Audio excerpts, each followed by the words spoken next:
Ütü gününen. Бүгін жон инициативатын өйір, үтüе сағалағын фондатын үйелері туаран келбит, сербит томут туғынан кепсети болуға. Бүгін Борисов Андрей Афанасьевич Бияқа сақа бағылықтары фольклорға қайдақ көстерлері еден кепсетеға. Добрый день, дорогие слушатели! Сегодня мы продолжаем тему Фонд поддержки культурных инициатив «Добрый почин» и по проекту «Вековые традиции через время и расстояние». И сегодня у нас состоится творческая встреча с Борисовым Андрианом Афанасьевичем, доктором исторических наук, главным научным сотрудником Института гуманитарных исследований и проблем малочисленных народов Севера СОРАН. И сегодня очень интересная тема. Тема лекции «Образ правителя в фольклоре народа Саха». Лекция посвящена представлениям предков о своем правителе, которые отражены в фольклоре. Как возник образ правителя в народном сознании? И главное, кто послужил прообразом таких представлений? Слово даю Андриану Афанасьевичу.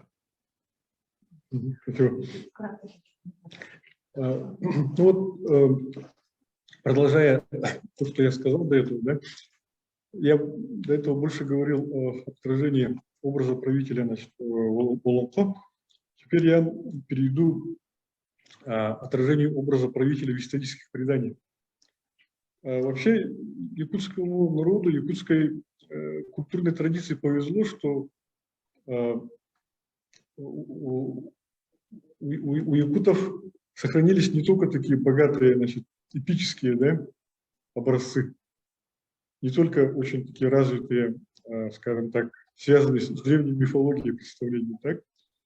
В якутском фольклоре сложился целый цикл так называемых исторических преданий. Сахалет-таха, ахабу-булагасягандера, да?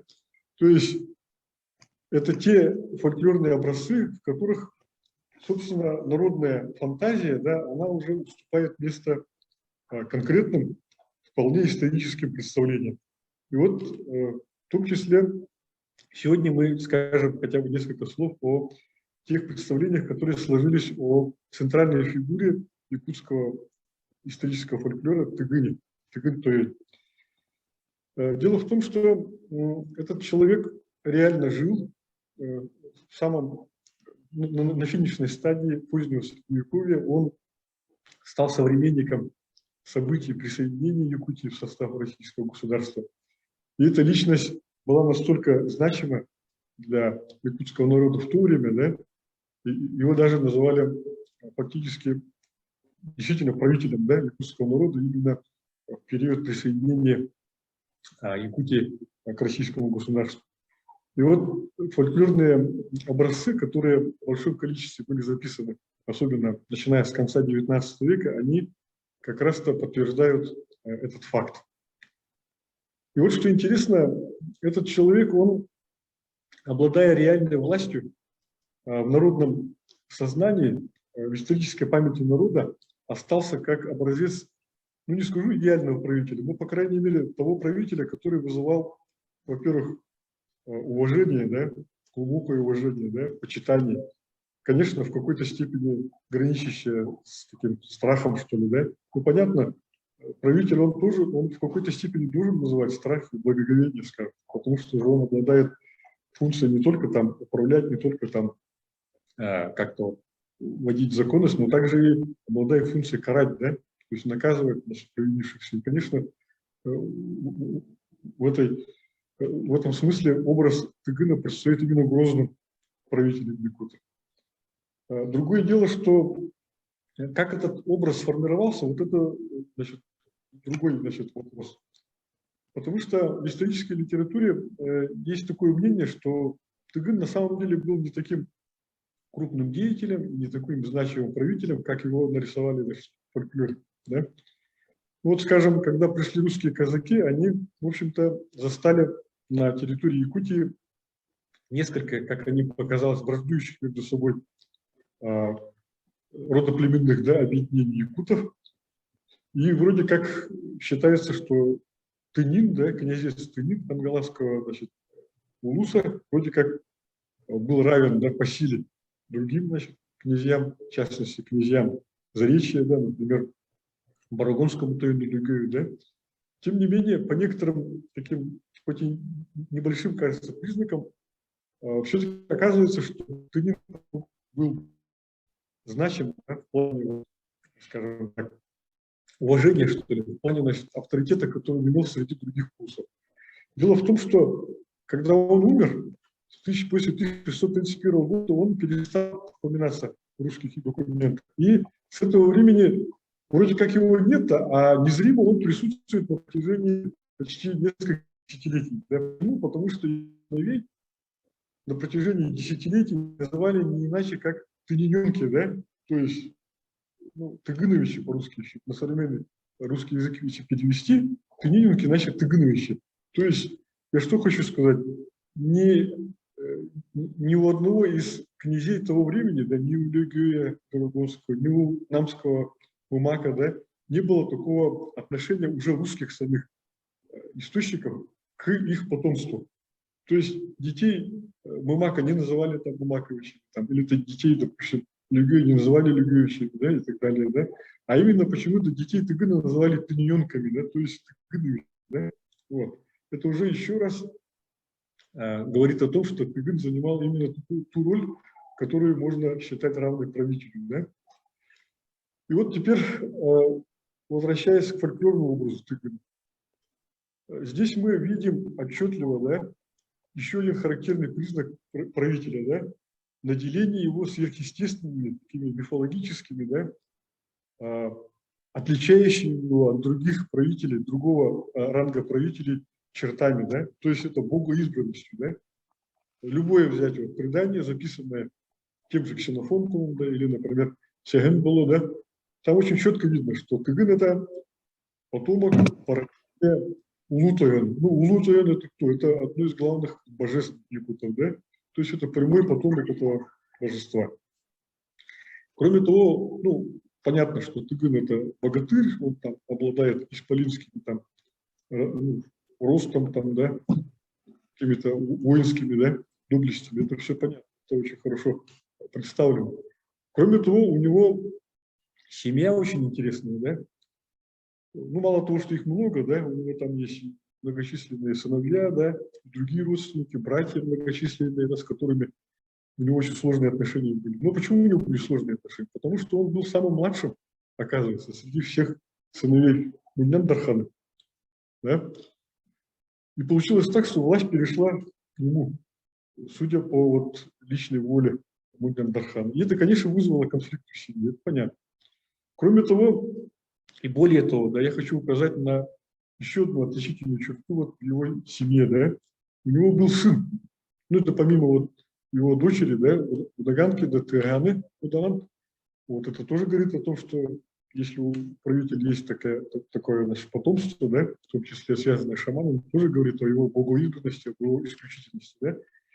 Кроме того, вот у него был такой сын, да, которого называли по-разному, да, Тасу называли, да, Мосвол называли, да, или еще есть такой переносец, тоже такой распространенный, да, то есть это такой очень многочисленные эпитеты даны этому сыну, который будто бы по разным причинам, да, оказался в немилости у отца, да, и он был убит как бы, то ли собственным отцом был убит, то ли по его приказу, то ли он погиб трагически именно по той причине, что он вступил в конфликт с отцом. Вот, казалось бы, такой незначительный эпизод, да, который очень хорошо показан в фольклоре, да, но тем не менее, этот эпизод опять-таки говорит о том, что речь идет именно о правителе очень высокого уровня, потому что вот этот сын наделен, кроме таких вот черт, да, вот имеется самостоятельностью, суждений, да, вот, какой-то волей и так далее, он еще наделен тоже сверхъестественными способностями. Да, почему его называют Мосвол? Да, потому что он, оказывается, имел кожу, покрытую, значит, чешуей, да, как-то таким этим панцирем, что ли, да, или, например, Тасу, да, почему у него такая ступня, да, ну, по-якутски переводится как каменная ступня, да, почему у него была такая ступня? То есть это черты какого-то тоже исполина, титана, скажем, богатыря, да, тоже сверхъестественные способности обладающие, да. И вот это тоже наши ведущие специалисты в свое время тоже говорили, что это определенная богоизбранность, да, то есть это определенная мета, да, то есть, как сказать, признак исключительности, да, не только этого конкретного человека, но и все, что связано с ним, да. И действительно, если обратиться к фольклору других народов, у других народов, не только у тюрко-монгольских народов, но и народов, скажем, европейские устные традиции, там есть тоже схожие, так сказать, черты, да, которые показывают на то, что это исключительные были правители, да. Ну, я имею в виду там, допустим, у русского, да, Владимира Красное Солнышко, который, хотя является тоже историческим человеком, да, историческим персонажем, тем не менее он тоже стал главным героем русского эпоса, да, Былин, тоже выступает таким выдающимся правителем, но у него тоже есть определенные такие сверхъестественные такие черты, которые тоже выдают такую исключительную личность, да. Ну и, конечно, можно продолжить длинный ряд правителей в других странах, да, и в том числе европейских странах, азиатских странах. То есть я что хочу сказать, что якутские правители, фольклорные, да, в том числе, и в частности Тайгын, они стоят в одном ряду среди правителей фольклорных и у других народов. В этом ничего такого сверхъестественного, необычного нет, да. И даже вот в титуле, да, или значит, эпитете, которые давали Тайгыну, Саха Мумур Рахтагата, да, вот это очень интересное сочетание, да, Саха Мумур Рахтагата, то есть не просто правитель, а такой абсолютный правитель, скажем так, да, не просто король, а практически царь получается, да. То есть Тайгына в этом смысле народное сознание ставило в один ряд с самим русским царем, ну а русского царя в якутском фольклоре называли не иначе как Кюнрахта, то есть солнце, да, царь, солнце, значит, правитель, да. И получается, что в народном сознании якутов собственный правитель Тайгын был равен русскому правителю, да. И вот, что интересно, я уже завершаю, наверное, уже времени много я говорю, да, хочу оставить время для, может быть, какой-то дискуссии, может быть, вопросов. Значит, я что хочу сказать, что я вот часто цитирую, значит, мнение другого выдающегося эпосоведа Елизара Мелетинского, да, который тоже обратил внимание на, вот, скажем так, отличительные особенности якутского фольклора, в частности эпоса, да. Он не прошел вниманием образ, значит, Тайгына, и он пришел к выводу, что если бы в 17 веке русское государство не пришло бы на территорию Якутии, то вокруг Тайгына сформировался бы еще один, значит, образец, скажем так, эпической традиции. Да, то есть Тайгын стал бы еще одним, значит, эпическим героем, да, и якутский фольклор еще более обогатился бы, да, теперь уже не просто как герой исторических преданий, а уже как героя, скажем так, эпоса, да. Вот. То есть на примере Тайгына, изучения Тайгына можно прослеживать такие, значит, фундаментальные проблемы эпосоведения, как вот зарождение, это формирование эпической традиции. Вот это я еще хочу сказать в заключение. Ну, наверное, пока все, да. Если будут вопросы, пожалуйста, я готов ответить. Или, может быть, кто-то хочет выступить даже, да. Может быть, даже какая-то, может быть, дискуссия, может быть, да. Спасибо. Угу. Может, вопросы будут?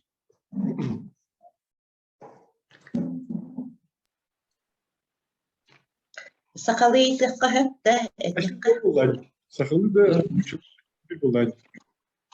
Бу правителиден диһе пакалар эти болана хаяндаганы туха салаячиден тултулуак боллагы булыр.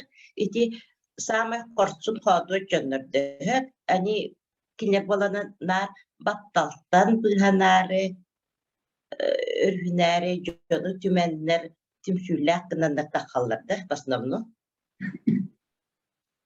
Ну, вот так, меня пидимге. Улутоян туга уйоровалады. Улутоян туга оңугутавалады. Тыгынык. Олата көндүрүке бол батак үйәттен айдарылах үйәттен адамы кемалады. Вот окурдук боллади. Бир олонку бухатыр боллади. Отта жохла бара эллей вана манчари ининден хе кайта бахарыкты именно олонкода рехигете атты. Манчарын фольклор гүрөйе. Фольклор гүрөй огунун бара халаячы аксанер кийбе боллади. Эллейин кире сөп, эллейин кире тойда тергün эллейми бакыр билдер. Эллейми багылык болун сөп. Кene bile ama kızın kergen yılan oğlu türeten kaya bile oğlun cehanın bile iminna bu bağlılık durum kötürür bu funksiyonu kötürür bunlar hepsi. Belli ağa bağlılık cehı hem alayatçı cehı hem. Kene yakala bir ühet naydarılayın cebol batak beytil itnana üleler beyte kapsanan cadı tümen beytin tığına takar bullağı. Ületiden kablahanı.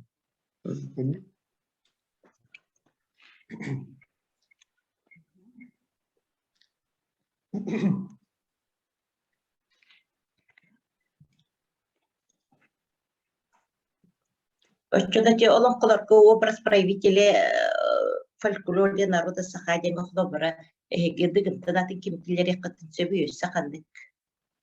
Эзиндар олонколорго наркыт жагастар кирелер динелери агаллары oyunları killer bak balık. Oyunların hoş bu. Saha bulurgu itegallerin, saha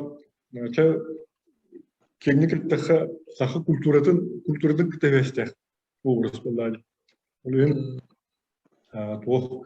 правитель девеккен огынан баран ите буларгы сәһеннәре мамактура ахтаха бу биленге хаха улустарын да нәһилектерин төрүттәбит саха оюндары балдырды. Атырбыт оюндар балдырды. Биде бең төмөнгө оюн колуры. Эбедер керекем оюн, моксоху керекем оюн. Ондуктар балдар. Нәһилектери улустары төрүттәбит оюндан огынан баран һәм бир оюн туга функцияты туһунан болулар. Четтатын болара, ханды киндераны булактарын сөп тоҗене тебин. Агыллар булактары һәм бири. Булактарын һәм но сүрүн функцияты туһунан болар.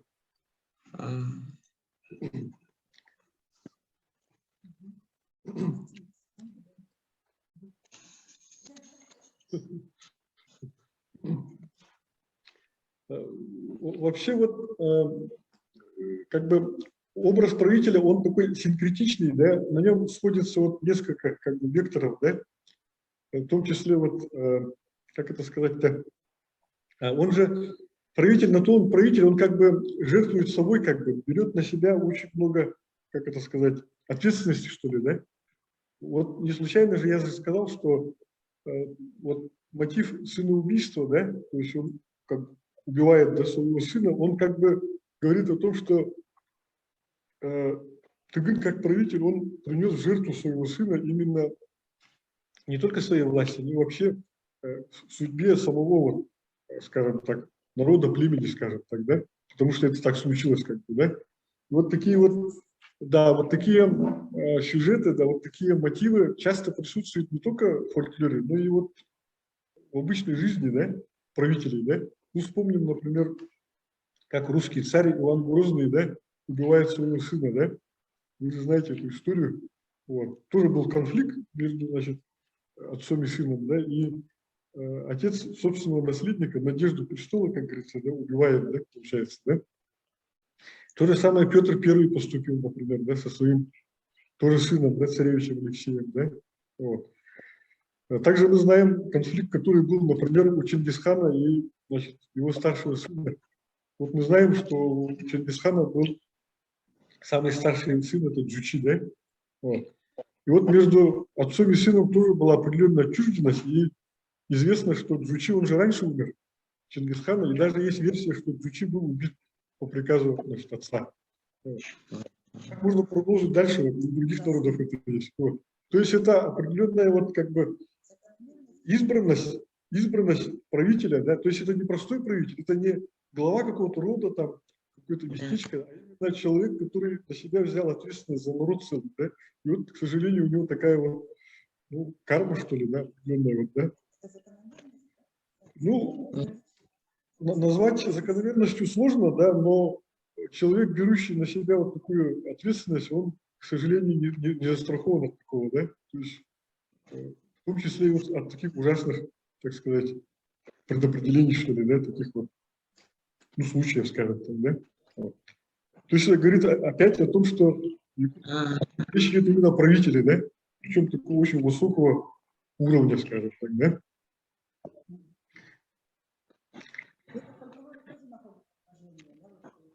Ну вот в том-то и дело, что фольклор это как раз та очень такая благоприятная среда, что она вот очень хорошо отражает это все, да, как бы сохраняет в составе своем, да, в образах, да, в каких-то там мотивах, да, очень хорошо это сохраняет, да.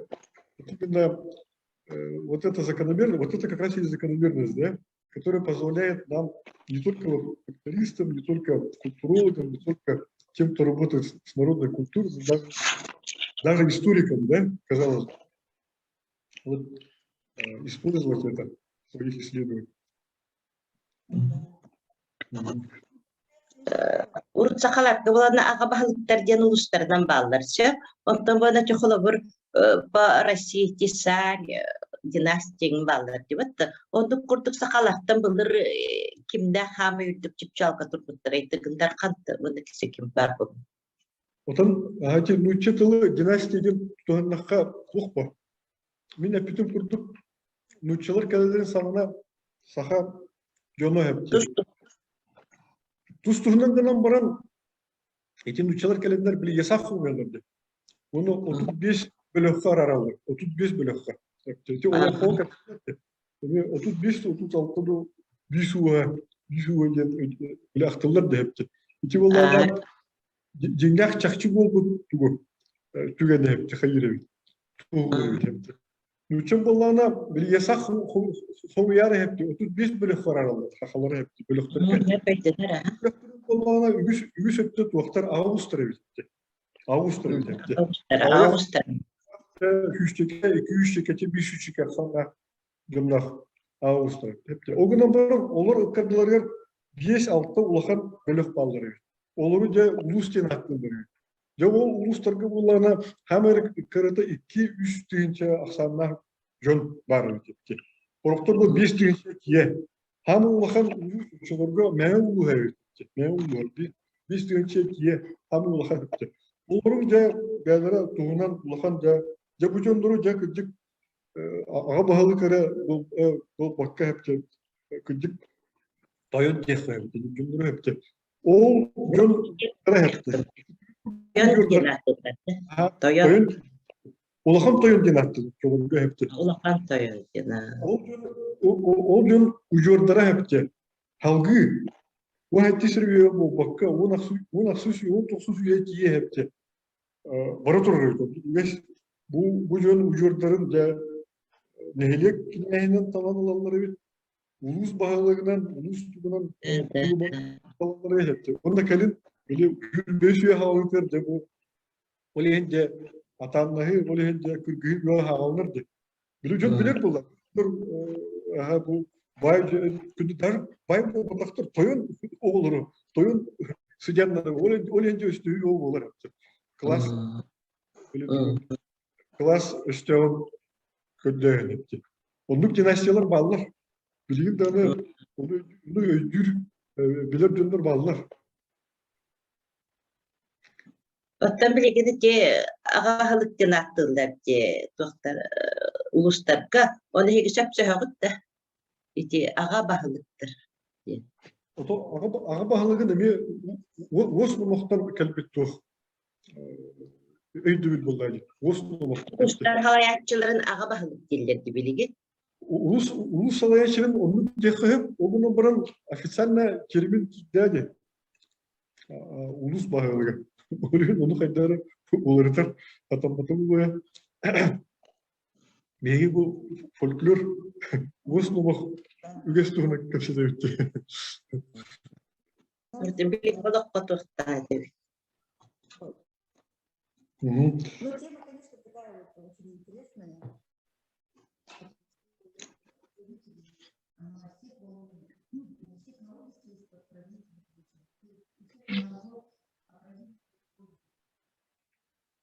Получается, если вот фольклор, допустим, допускает такие моменты, ну, описывает все это, да, что какие-то трагические моменты, какие-то такие моменты, которые может быть взгляды с общей моральной точки зрения, да, но допускать, что правители могут этим пользоваться такими определенными. Получается, что народ оправдывает такие вещи, да? Это от правителей, если во имя народа. Ну вот народная традиция, она в том-то и заключается ее сила, да, в том числе заключается ее особенность, да, что она отражает то, что мы называем вот именно народной мудростью. Да? То есть там, если совсем уж вглубь войти традиции, да, вот эти устные традиции, да, там же вот мы сейчас четко определяем, вот это плохо, вот это хорошо, вот это хорошо сделал человек, это плохо, да, вот. А там, вот если глубоко туда зайти, вот в эту традицию, то там нет такого порицания, да. Вот, например, Тыгын убил своего сына, да, там нет такого порицания. Ну, вот просто беспристрастно говорится, вот, мол, так, у него родился, значит, такой сын, и Тыгын просто опасался, да, что он, значит, будет представлять угрозу его власти, да, и он его просто убил. И рассказчик не говорит о том, что это плохо, что Тыгын, значит, такой щекой, как говорится, да, это такая вот именно народная, скажем так, мудрость, да. И вот она как раз-то и говорит о том, что вот перед нами вот тот образец, который свидетельствует о необычности, о избранности, да, о статусе этого человека, да. Вот почему-то ни о другом фольклорном герое нет такого, да, представления, как вот, допустим, о Тыгыне, да, допустим, например. То есть я о Тыгыне говорю как о эпическом герое, да. С Тыгыном сравниваются, сопоставляются вот некоторые даже эпические герои, да, то есть которые, Тыгын это реальный живший человек, да, а вот эпически еще неизвестно, да, это реально или нет, да. Это тоже говорит о том, что перед нами такой человек, да.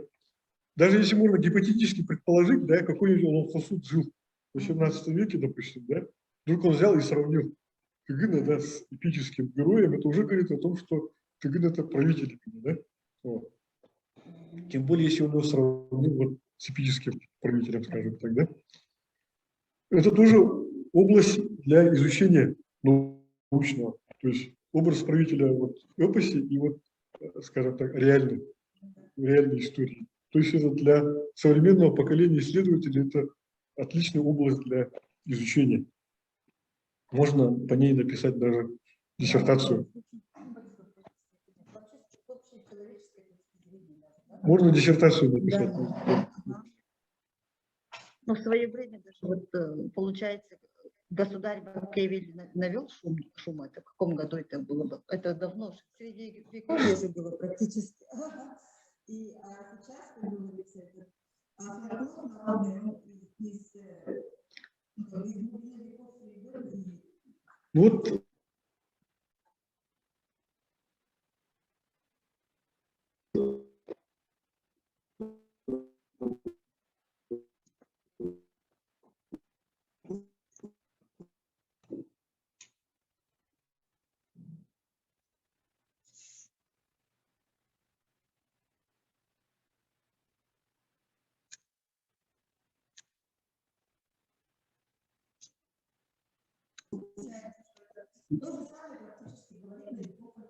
Да, вот вы очень хороший пример привели, вот, государь. Он, кстати, тоже, Никколо Макиавелли же этот основоположник считается политологической науки. Он как бы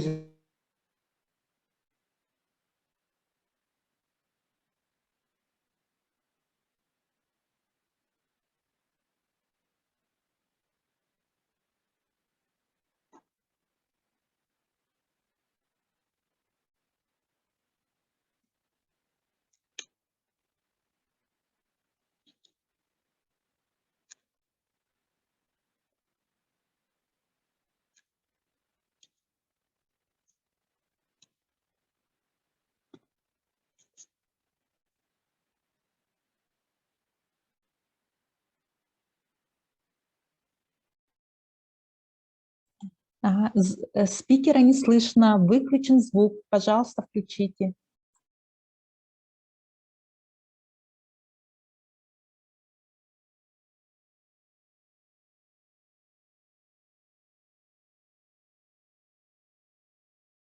Ага. То есть для части аудитории оказалось не слышно, да, извините, я повторюсь опять, да. Вот удачный пример, тут слышно теперь, да? Удачный пример сегодня сказали насчет вот знаменитого трактата Никколо Макиавелли «Государь», да? То есть для тогдашней Италии вот понятие правителя было очень актуально, потому что Италия была раздроблена на множество небольших владений, и было неясно, вот такой народный заказ, как бы, да, составил такой трактат, каким должен быть правитель, да, и невольно как бы написал такой трактат, который прошел через века, как говорится, и вот продлил время и вышел в наше время, как говорится, да. Вот. Он же вот в письме своем, да, он же написал этот трактат как подарок для Лоренцо, да, флорентийского, так сказать, дожа, да, вот. Он преподнес как подарок, как получается, да. Вот. То есть как бы так очень простенько тогда выразился, как говорится, но тем не менее, да, передал суть вот проблем, которые волновали не только его, да. Вот. Это так к слову, но это очень интересно в том смысле. Спасибо. У нас вот сейчас, по-моему, уже Да, уже все, лимит времени время вышел. поджимает, да? Да, к сожалению. Большое спасибо всем, кто присоединился. Так, Спасибо большое. возьму себя, на себя смелость сказать тогда, да. И ждем нас на Спасибо. следующих встречах. Надеюсь, что мы потом все это систематизируем, все эти знания, которые мы получили сегодня и на других творческих встречах.